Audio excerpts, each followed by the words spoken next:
If they did it because they didn't think Deshaun could handle, we want Flacco coming from the 500 section, completely different argument. And now I'm mad. I said, stars get special treatment. For sure they do.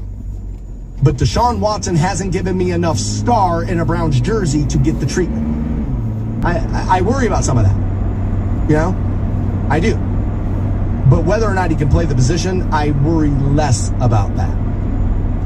Again, we overlooked a lot of flaws of Flacco's game because of how much we don't like Deshaun and because they won. Winning fixes everything. Anthony Richardson gets hurt again, and just in case Anthony Richardson doesn't pan out to be what they thought he was going to be. That's why they overpaid. And I think they're going to be left holding the bag a little. I really do. And I guess we'll wait next season and see who's right. The Stansberry Show on Rock 106.9. Welcome back to the Stansberry Show.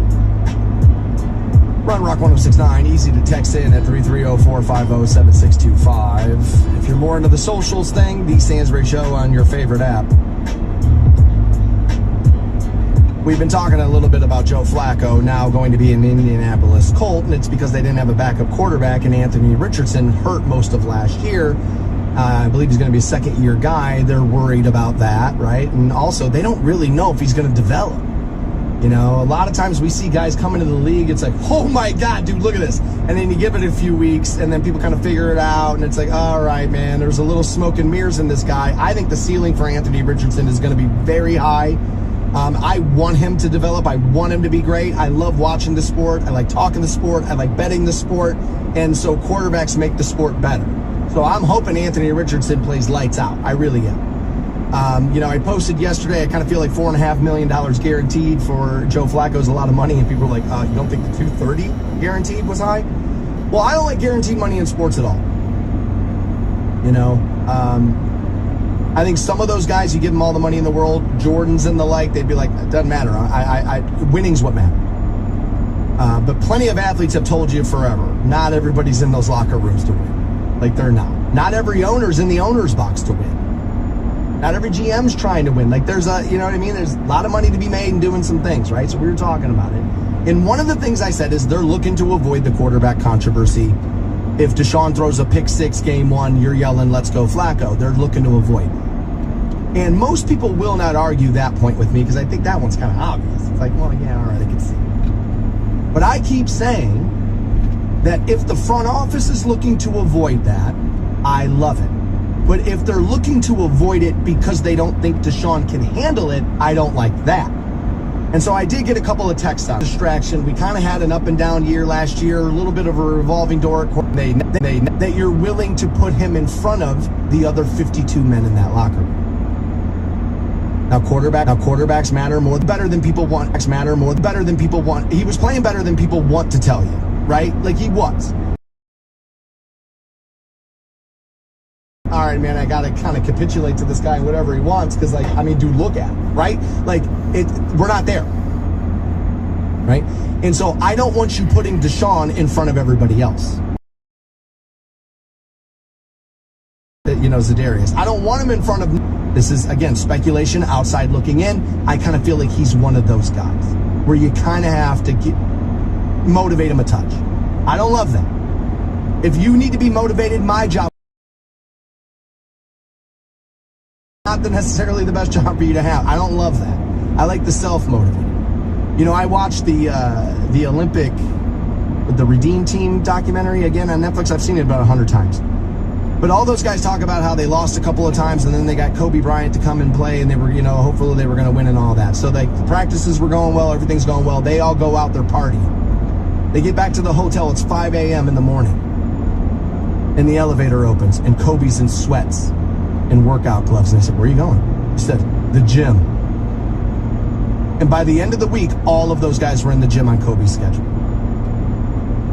Kobe, again, off the court, I don't know if you're going to love him. But Kobe had that thing. He had that Michael thing. He had that Brady thing. That the money has nothing to do with it.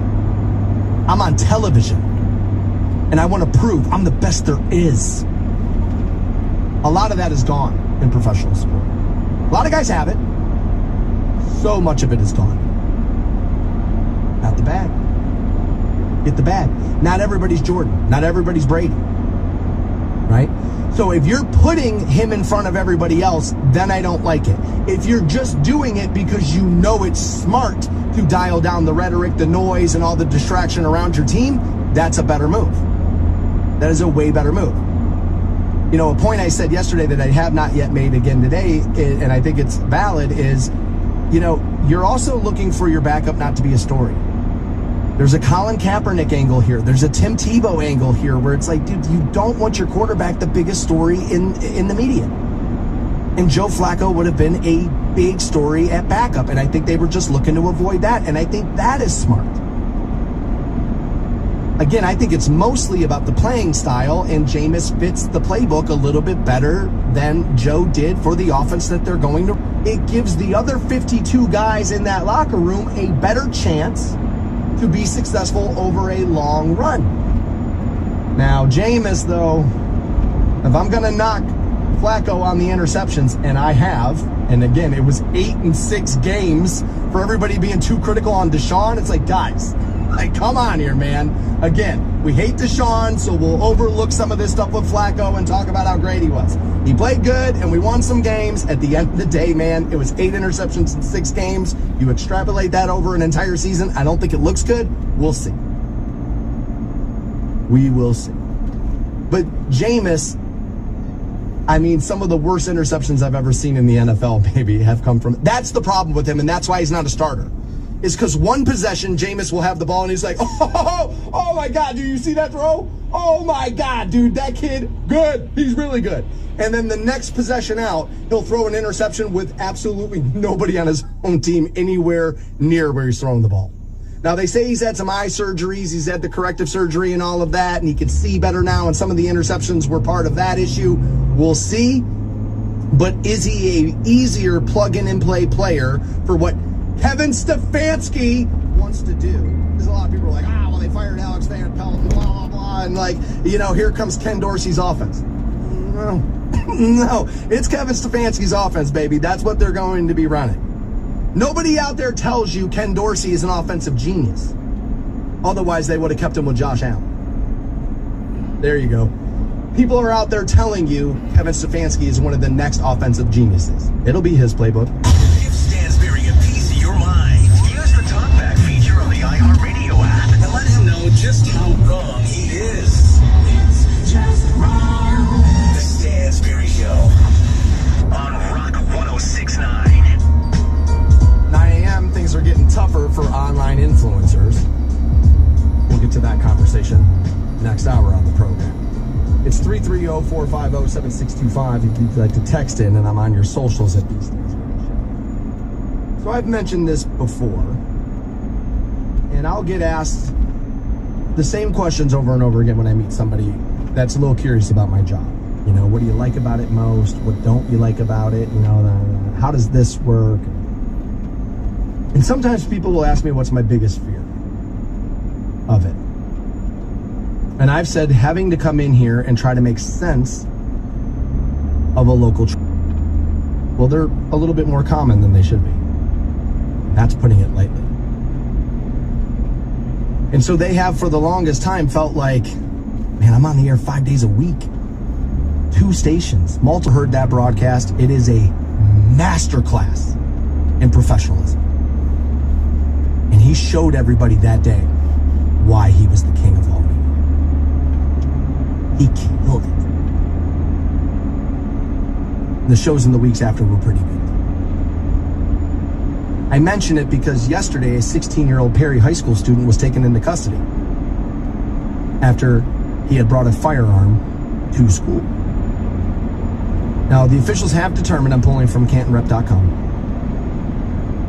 there was no verbal or written threats directed at students or staff. And after they had detained the boy, school continued as scheduled. According to a letter to Perry families from Superintendent Nate Stutes, the student was taken into custody by Perry Township Police after a search had revealed, sure enough, the student had a gun. They did elaborate on the type of firearm that was found or why it had been brought to school. But Police Chief Brian Taylor said a school resource officer had been conducting regular duties and discovered the student with a firearm. So the school resource officer immediately secured the weapon without incident or injuries. Quote, the swift and decisive action by law enforcement ensured the safety and security of students and staff at that school, Taylor said. So now, the student in question is awaiting disciplinary and legal action. Stutes had said that the school resource officer and building administration acted quickly upon discovering the firearm, and the district said in the letter is dedicated to making the safety and well-being of students and staff a top priority. Quote, any situation that could potentially threaten or harm our students and staff is addressed with our fullest attention and dealt with accordingly. Declined to comment any further after that. And of course said, and this is going to be true, there's an ongoing investigation here. I got to be a little, right, I'm adding some of this, but like there is an ongoing investigation in there. And so you do need to be a little bit careful about what you say, what you don't say, what information goes out, because you can hinder those investigations. I know a lot of people don't really like answers like that because let's be honest, it is an easy way for you to go, all right, let's kind of cover this up, do this, because, and we'll just say this. Like that can be baked into that, and I understand. And we just have, and I was talking about this the other night, as a matter of fact, I was a guest speaker at something, and I said the trust in systems, it feels as if is at an all-time low. And so when you hear statements like that, it's like, I don't know about that one, right? It immediately kind of kicks off that part in your brain. But I do understand. You know, you take it out of this issue, out of this local issue. I've always said I'm not entitled to all the truth I want. Just because I want it doesn't mean I should be getting it. There are other things at play here. The district has a zero tolerance policy regarding the possession of any weapon on school grounds, and the student is now facing disciplinary action under the Board of Education policy and the Student Code of Conduct. They said the firearms have no place in schools, and he's urged parents and guardians to have an open and honest discussion with their children about serious consequences of bringing weapons to school. He also said it was important to report any suspicious behavior to authorities after bringing a firearm to school. Speculation in these is always a little dangerous. I don't know the student. I don't know the student's name. I don't know you know what I mean? But this one feels more like, with no written or verbal threat to any student or faculty member, that to me will at least open the door to, is this more of a cry for help than it was I'm actually looking to do something? If it is, let's say that's what it was, that's a bad way to go about a little bit of a cry for help. That's a bad way to go about that. I don't think bringing a gun to school is going to get you the help or attention that you are looking for it to bring you. You're going to get attention, but I don't think it's the attention that you may need through that cry for help. Now, having said that, I know there are going to be people who are going to hate that kind of mentality and kind of view that as a way to just kind of sweep the problem underneath the rug. But I do think that's on the list of possibilities. But given everything else we've seen in schools around the country over the last 10 years that I've been hosting this show for you, we can't just assume that's what it was. We can have that conversation in here. If you're law enforcement, you can't take it. You have to really get in there and go, what is really happening here? But I've never been more thankful to read a story and not have to tell you issues and this and that. But the worst day of my life will be having to walk people through the worst day of yours. And so when I saw that yesterday, I was thankful for that school resource officer, and I was thankful for the police department. And it might be time for us to be having, not you and I, but the country, a couple of more conversations about some issues we have. Live from the Hall of Fame City, and just as bad as NFL officiating, The Stansberry Show on Rock 106.9. Welcome back to the program. 9 a.m., how things are getting a little tougher for the online influencer. We'll get to that. You know, I gotta maybe be a little bit more careful about what I say in here, because some of you guys remember stuff. But about 30 of you hit me up during that break. We're like, yo, man, I thought we were getting Scott today. Thought we were getting Scott from waitingfornextyear.com because, he wasn't able to do Monday. Yeah, it turns out we had another scheduling conflict this morning. I literally just got off the phone with him while you were listening to Ozzy. And we've decided that since we had to push it all the way till Friday, what we'll do is we'll do it tomorrow, 8 a.m., and then he'll come back Monday. We'll do a little wraparound. But there's so much going on with that team. I mean, we haven't even talked Jerry Jeudy today. Like, we didn't even do it because we've been talking backup quarterback stuff, right? Donovan Mitchell returned to the Cavs lineup. We'll talk to Scott about a lot of that stuff. We'll do that tomorrow at 8 o'clock. Literally, like I said, just got off the phone with him. He has confirmed tomorrow shall work. He'll be here Monday as usual. All right, let's talk a little quarterbacks, though. Let's do it. Aaron Rodgers, man. And when he's on the field, it's like, geez, dude, that guy's pretty good. And he creates plenty of headlines when he's not on the field, too. Hilariously, last week they asked Aaron Rodgers, what did the Jets have to do to get back on track? You know what he said? Eliminate the distractions.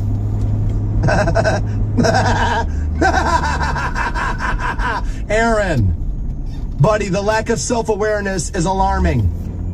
Why you sit there so smug all the time, pretending you're so much smarter than everybody? Let's get a little bit more self-awareness before we start preaching about how smart we are. Right? Let's kind of understand who Aaron Rodgers is before we really, out there waving the finger around. Maybe just a smidge. Just a touch, right?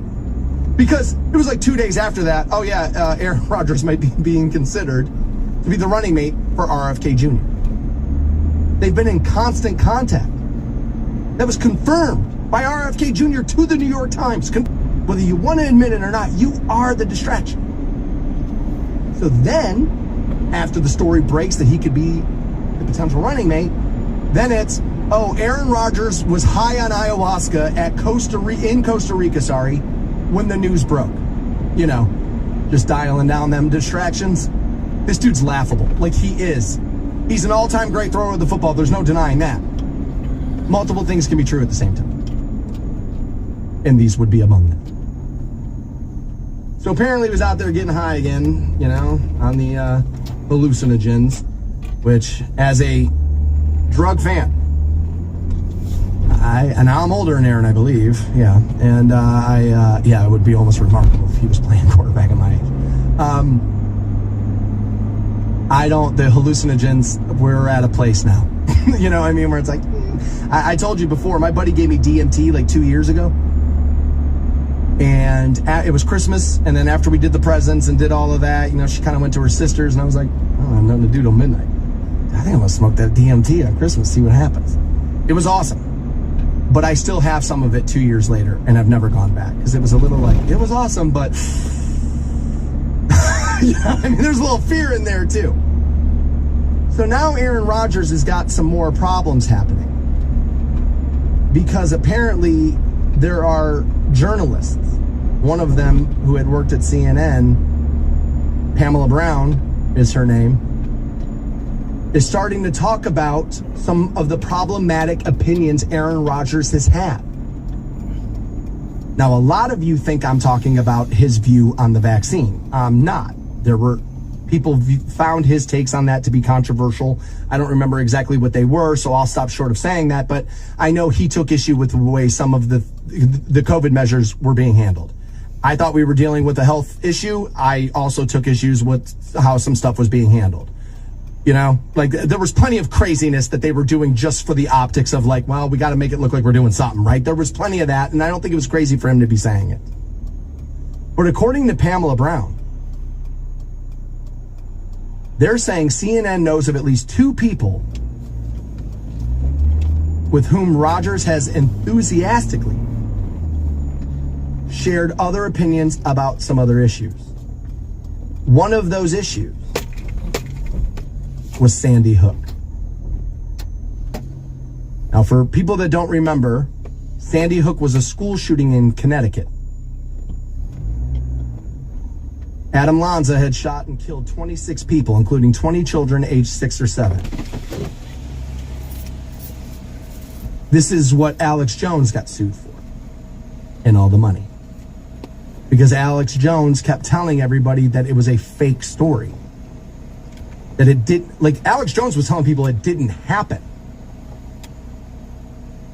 And I remember saying then, Alex is bigger than I'll ever be in the industry. For sure. But in this little piddly Canton, Ohio radio show, man, I need to have it, and I mean locked, that kids didn't die before I say it. That's crazy. It's crazy to be saying that without knowing for sure. I don't love that. Apparently, Aaron Rodgers shares this view. Or at least when he told Pamela Brown in 2013 that he did. Brown apparently was covering the Kentucky Derby for CNN back in 2013 when she was introduced to Rodgers. He had still been playing for the Packers. They met at a post-Derby party. Hearing that she was a journalist for CNN, Rodgers immediately began attacking the news media for covering up important stories.